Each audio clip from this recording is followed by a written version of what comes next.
guy was unbelievable. There was a phrase going around when we were in school. It was Derek Arnold, and quote, the beast. And he lived up to it. One of the biggest relationships we had was on the field.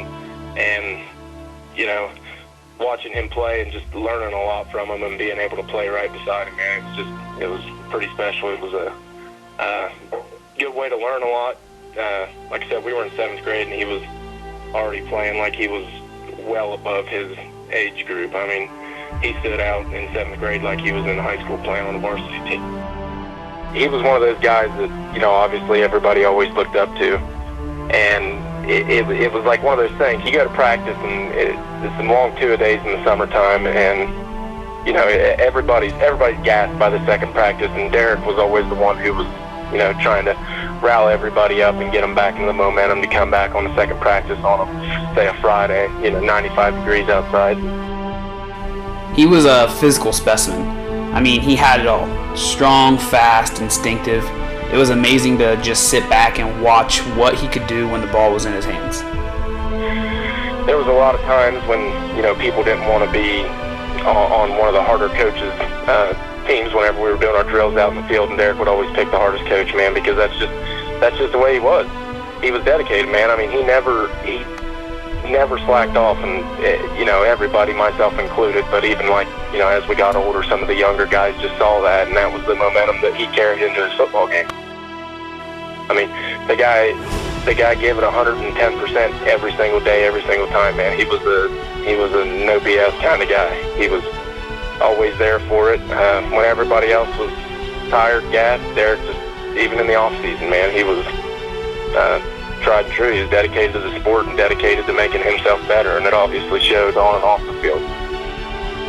And that's what he did, honestly, on and off the field. He was 110%, and these are some of the reasons that he was excelled above everybody else, you know, and the reason he's getting inducted into the Hall of Fame, you know, and the reason that the older guys looked up to him when he was a freshman, and the reason that the younger guys looked up to him when he was a senior captain.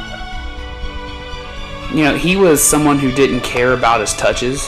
He didn't care about how many yards he had. He wanted to win. Granted, if he touched the ball the majority of the game, we usually ended up winning. But it wasn't the first thing on his mind. He was focused on winning.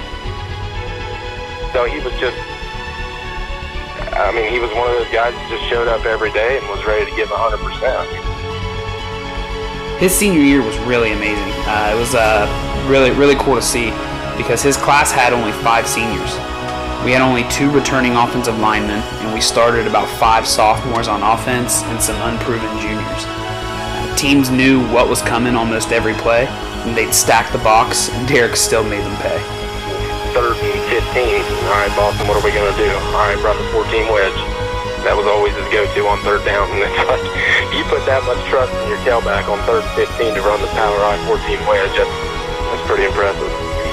That was what was crazy, man. They put every defensive out. I mean, they wouldn't have defenders, you know, guarding the wide out. They would put everybody in the box knowing what was coming at them.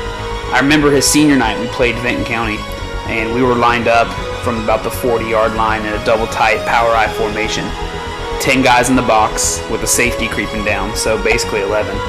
I turned and I handed off to him. He spun around a man, and the next thing I knew, he was in the end zone. It was pretty awesome to watch just what he could do with the ball. He was a tremendous football player, and I'm extremely fortunate to be able to call him a friend. Just the momentum and the energy that he brought to the game to get everybody ready for the game. I mean, it was unmatched, man. I really think that he deserves a Hall of Fame.